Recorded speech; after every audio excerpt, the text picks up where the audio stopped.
Thank you for joining us online tonight. I'm Kirsten Holmes. Steve Price has the night off.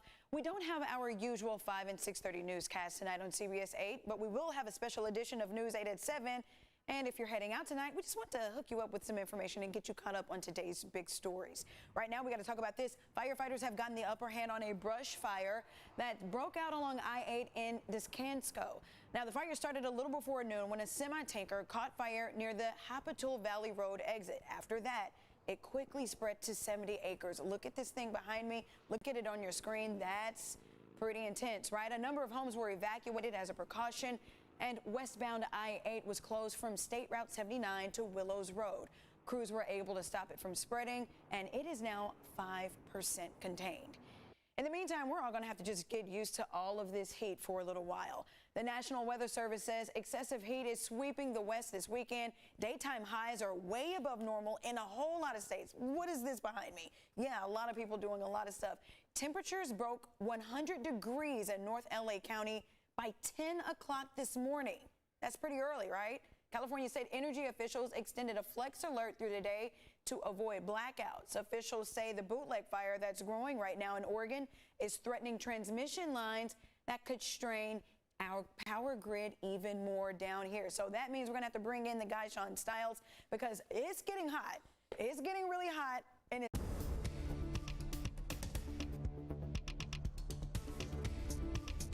Absolutely, Kirsten. I mean, take a look at this map. It looks more like, some sort of ice cream or sherbet with all the bright colors on here. The only place that's really seeing some reasonable weather is from the coast to the foothills, because we've got a really strong onshore flow, but boy, the high pressure is dominant.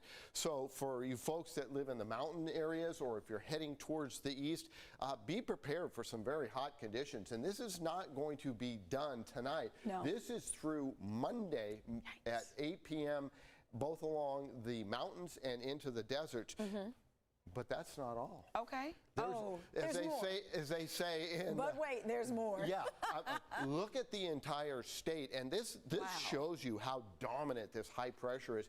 A few spots in California not under this. This is the highest elevations of the Sierra Nevada, and then of course along the coastline in San Francisco, they're dealing with the exact same thing we are here, with a stronger onshore flow. But all this heat in the deserts, what happens is you get all this air that's heated up. Okay. And so when it's heated, hot air rises, right? Yes, it does. And so cool air over the ocean, cool air sinks, right? Yeah.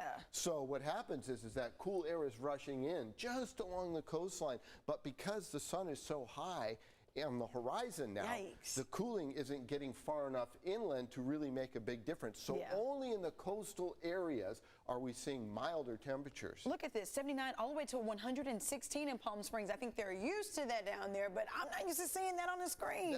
What's crazy about that is the proximity of the two to each other. And here in Los Angeles, that temperature is at the Civic Center, which is much further inland than San Diego, but they've got cloud cover up there. So that cloud cover from some monsoonal moisture, did it feel a little sticky out there today? Oh yeah, it did. It flattened my hair completely. I had to bring it back up. Yeah, so that's why LA is a little bit cooler. But boy, the desert Southwest up into Utah, Tonopah over in Nevada, and even Truckee at the highest elevations up around the Lake Tahoe area, looking at some really, really hot conditions.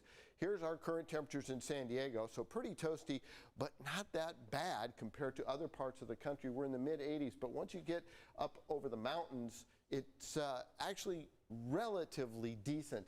115 though in the deserts. And taking a look, there's the cloud cover along the coastline. I mentioned that to you, Kirsten. And as you see, winds are calm, pressure not bad at all, but the temperature 79 downtown. That's 4 degrees above our average. And here's what we've got going for you. So temperatures are going to stay seasonal along the coastline, mid-70s, a little bit warmer, but then in the mountains and in the deserts, that heat is going to stick around through tomorrow into Monday. We saw the watches and warnings and a chance of some thunderstorms. A lot of people heading to the coast. The reason I bring this up, because where I was surfing today, there was a ton of tourists out. And the lifeguards were busy because the rip currents were moderate to strong. So if you're going into the ocean, it's very refreshing, 70 degrees. Oh, wow. But now watch this map play out. This is going to be fun. So here's the high pressure. I mean, you can see it is encompassing the entire western United States. The folks that are not getting pounded by this is the Pacific Northwest. 2 weeks ago, you remember, it was like 110 up there. They're seeing temperatures around 80 to 90 degrees. So very strong ridge over the west. It will cause a lot of problems. We're watching for daily heat records to tumble. And then here's the other part. So around a high pressure, see how we've got these arrows going like this? Sure. You see all this moisture in Mexico? Yeah, we need some of that. Well, this is like a conveyor belt, and it's going to start pumping that moisture into Southern California. So that is going to make for some sticky conditions, but a chance of thunderstorms over the mountains. Okay. That's a double-edged sword in that, yeah, we might get rain, but with thunderstorms, the reason a thunder happens is lightning. And so if we get some lightning, that could spark a fire, and we're hoping that doesn't happen. Here's the 8 days, and as you can see, temperatures along the coastline, 74 is our average, so right on through the work week and into the weekend, fluctuating 1 or 2 degrees. Inland, yeah, 90s, that's about where we should be, but that's uncomfortable for a lot of folks. It's in the mountains where those thunderstorms pop up and over the deserts. That's what we've got our eye on. But temperatures do moderate a little bit as we get into the second half of the work week. The high pressure breaks down a little bit. So. Yeah. Okay, so I remember we had like more than 100-degree plus earlier, a couple weeks ago. So this is around about the time that we should be having those temperatures, right? Yeah, in the deserts, this is very common. That 115, a little hot. That's a little hot. Just a little hot. For anyone. That's hot for me. Is it hot for you? A little hot for me. Yeah. So there's a look at your weather. I'll let you kind of get the folks back wrapped into what's happening with everything. We're going to do a little Facebook shout out because we are watching with you. Thank you so much to Edward. He says, how hot is it? Yeah, you can look behind me and take a look at the screen. It's hot wherever you are. Jose, Lucas, I see you with a lot of comments, Lucas. I see your comments, Lucas. Just want to let you know. Mike Stewart, Santa and Viri, Russell, thank you guys so much for watching us on Facebook. We'll get to some of your other biggest stories that we're working on for you right now. All right, so take a look behind me. Thank you for that. I'm going to head back. Take a look behind me. We have to tell you a little bit about this. This is a follow-up to a story that we have been working on for you for a couple of days. There was a SWAT standoff in Mira Mesa last night that stretched on for hours. It led to the arrest of a wanted man who police say tried to kill an officer this week. Police say 29-year-old Moses Correa backed into and then ran over a motorcycle officer on Thursday while trying to get away from a traffic stop. Officers tracked him down to a house in Mira Mesa last night. He holed up inside with a woman for hours before being found in a garage. The two surrendered after police fired tear gas inside of that home. Correa was booked into jail and charged with attempted murder of a police officer, assault, and resisting arrest. And today, San Diegans saddled up and hit the road for the 5th annual Rise for ALZ fundraiser. The goal, to raise money for the Alzheimer's San Diego. That's a nonprofit that supports research and offers free programs to people and caregivers dealing with Alzheimer's. Nearly 200 riders took part last year despite the pandemic, and last year they were able to raise $180,000, hoping they can top that this year. We'll keep looking at the ticket prices and the counters and make sure they beat that goal. Our very own John Howard and Carla Chiquetto rode along today for the 108-mile route throughout the county. If you want more information on Alzheimer's San Diego, or if you want to donate, go to alzsd.org. And today, a new exhibit to remember the victims of police brutality and racial violence opened downtown. The Say Their Names Memorial is outside near the Children's Museum. It's put on by the San Diego African American Museum of Fine Arts. It features 50 pillars with photos of 200 victims from the 1950s through George Floyd. If you want to check it out, you can do absolutely that. It runs through July 25th.